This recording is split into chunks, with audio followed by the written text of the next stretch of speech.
জেলের দাগ একবার যা লাগছে সেই সারা জীবন দাগি।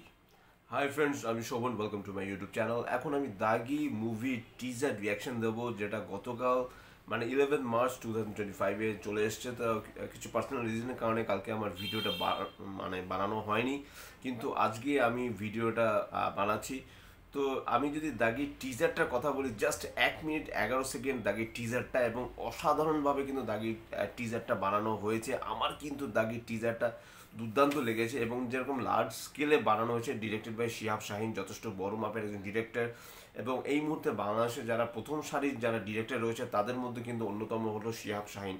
তা কেমন হলো দাগির টিজারটা, যেভাবে যে গ্যাঞ্জারটা এখানে দেখানো হয়েছে, যেভাবে লার্জ স্কেলে দেখানো হয়েছে, এক কথায় অসাধারণ। এবং ঈদ উল ফিতরের সময় কিন্তু দাগি এই মুভিটা কিন্তু জঙ্গলি এবং সিয়াম আহমেদের জঙ্গলি এবং শাকিব খানের বরবাদের সাথে কিন্তু কম্পিট করবে। এবং এই তিনটে মুভি কিন্তু ঈদ উল ফিতর 2025-এ আসতে চলেছে, মানে অলমোস্ট 31শে মার্চে আমরা ধরে নিতে পারি, সেরকম ডেটেই কিন্তু আসতে চলেছে দাগি।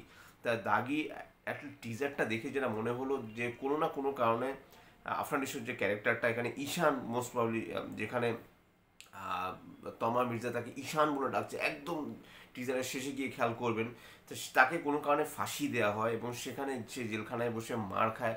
এবং পরবর্তীকালে সে যখন সেখান থেকে ফিরে এসে যখন তার লাইফটা কিন্তু সে আর আগের মতো পায় না। দেখবেন যে যখন সে তার বাড়িতে আসে, পেছনে অনেক লোক রয়েছে, দোলনাটাকে দেখানো হচ্ছে, দোলনাটা আগুনে পুড়ছে বা তার বাড়িটা রীতিমতো পুড়ছে, সেরকমভাবে কিন্তু টিজারটাকে কাট করা হয়েছে। টিজারের এডিট কিন্তু অসাধারণ, এবং টিজারের বিজিএমটা কিন্তু মাইন্ড ব্লোয়িং ভাবে কিন্তু বানানো হয়েছে। আমার কিন্তু টিজারটা দুর্দান্ত লেগেছে।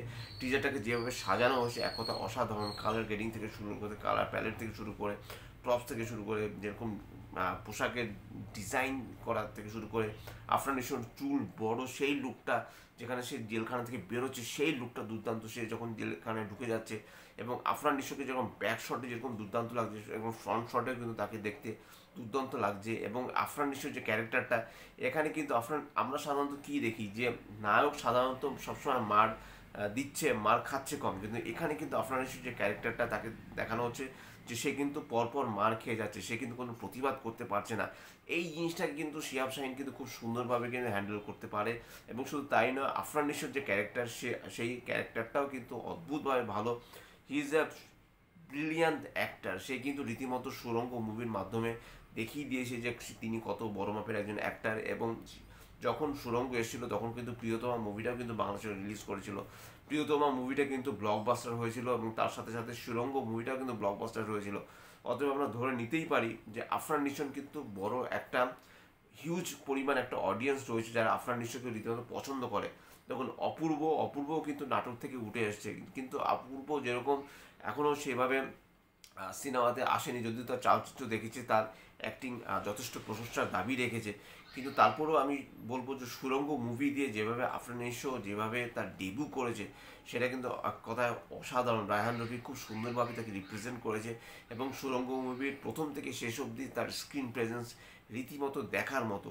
এখানেও কিন্তু অ্যাজ ইট ইজ সেরকম ব্যাপারটাই হয়েছে। আফরান নিশোর স্ক্রিন প্রেজেন্স অসাধারণ, তার কথা বলার ভঙ্গি, তার ডায়ালগ ডেলিভারি থেকে শুরু করে, তার যে বডি ল্যাঙ্গুয়েজ, প্রত্যেকটা জিনিস কিন্তু তাকে খুব সুন্দরভাবে অ্যাবজর্ব করেছে, তাকে খুব মানিয়ে গেছে। তার তিনি যখন যে ক্যারেক্টারটার মধ্যে মানে তিনি অ্যাক্টিং করেন, তখন তিনি সেই ক্যারেক্টারটার মধ্যে ঢুকে যান। এটাই কিন্তু তার সবথেকে বড় বৈশিষ্ট্য, এবং এটাই কিন্তু একজন অ্যাক্টর বা অ্যাক্ট্রেসের সবথেকে বড় বৈশিষ্ট্য হওয়া প্রয়োজন। এখানেও কিন্তু অ্যাজ ইট ইজ এক্স্যাক্টলি সেই জিনিসটাই হয়েছে। আফরান নিশো কিন্তু ঈশানের যে ক্যারেক্টারটা, সেই ক্যারেক্টারটার মধ্যে ঢুকে গেছে। এই মুভিতে আফরান নিশো ছাড়া তমা মির্জা আছে, সোনেরা বিন রয়েছে। এবং সুরঙ্গের যে অ্যানাউন্সমেন্ট, যে টিজারটা হয়েছিল, যে হেলিকপ্টার থেকে এসে আফরান নিশো একটা ডায়লগ ডেলিভারি দিচ্ছে, আবার সে হেলিকপ্টার করে চলে যাচ্ছে, এবং তার সাথে ডিরেক্টর রয়েছে, প্রডিউসার রয়েছে, অ্যাক্ট্রেসরা রয়েছে। এই যেরকম একটা একটা অন্যরকম কিন্তু একটা ভাইব এনে দিয়েছিল মানে সুরঙ্গের অ্যানাউন্সমেন্ট টিজারটার মধ্যে। তাই এখানে কিন্তু সেরকম সেই ব্যাপারটা আসেনি।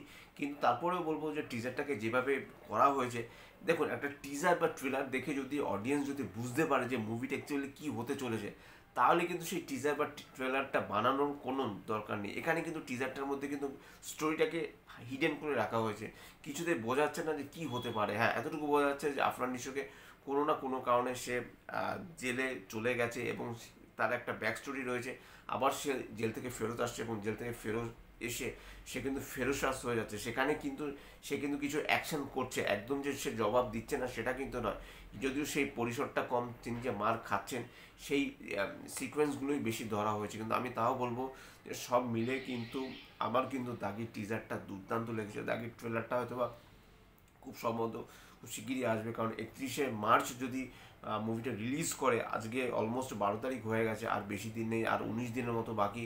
তা আমরা ধরে নিতেই পারি যে নেক্সট উইকে হয়তো বা দাগির ট্রেলারটা আসবে, এবং দাগি এই মুভিটা কিন্তু শাকিব খানের বরবাদের সাথে কিন্তু ক্ল্যাশ করবে এবং সিএম আহমেদের জঙ্গলির সাথে ক্ল্যাশ করবে, সেটা কিন্তু সবথেকে বড় বিষয়। এবং কোন মুভিটা সবথেকে এগিয়ে থাকে সেটা নিয়ে নিশ্চয়ই আমি একটা ভিডিও বানাবো।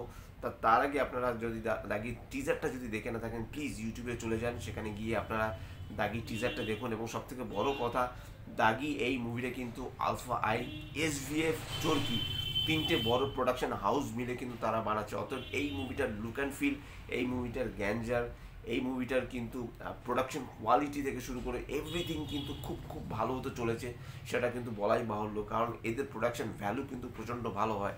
কাজে এদিক থেকে আমি ধরে নিতেই পারি যে দাগির টিজারটা কিন্তু অসম্ভব রকমের ভালো হয়েছে। আমার কিন্তু দুর্দান্ত লেগেছে, বিজিএম কিন্তু রীতিমতো টিজারটাকে একটা অন্য একটা হাইপ এনে দিয়েছে। এবং অবশ্যই আফরান নিশোর লুক, তাকে কিন্তু দেখতে দুর্দান্ত লাগছে, কোনো ডায়ালগ ডেলিভারি ছাড়াই যে সে যে ভালো একজন অ্যাক্টার সেটা কিন্তু তিনি তার আগে কিন্তু প্রমাণ করে দিয়েছেন বহুবার। বাংলাদেশে প্রচুর প্রচুর নাটক তিনি করেছেন, সেখান থেকে তিনি বিখ্যাত হয়েছেন, এবং তার আগে তিনি মডেল ছিলেন, সেখান থেকেও তিনি উঠে এসেছেন। অতএব তিনি, তার কাছে আর প্রমাণ করার মতো কিছু নেই, he is a very very good actor. তা এটাই ছিল আমার দাগি মুভির টিজার রিয়াকশন অ্যান্ড রিভিউ বলতে পারেন। যদি আমার চ্যানেলটা ভালো লাগে তাহলে লাইক, শেয়ার, কমেন্ট এবং সাবস্ক্রাইব করতে বলবেন। আমার চ্যানেলকে ইনস্টাগ্রামের লিঙ্ক, ফেসবুকের লিঙ্ক এবং ইউটিউবের লিঙ্ক আমার ডিসক্রিপশন বক্সে দিয়ে দেওয়া রয়েছে, সেখান থেকে আপনারা আমাকে কানেক্ট করতে পারেন। এবং দাগির টিজার যারা এখনও দেখেনি, প্লিজ দাগির টিজারটা দেখে নিন এবং আমাকে কমেন্ট করে জানান আপনাদের কেমন লাগলো। Children's tune, tata.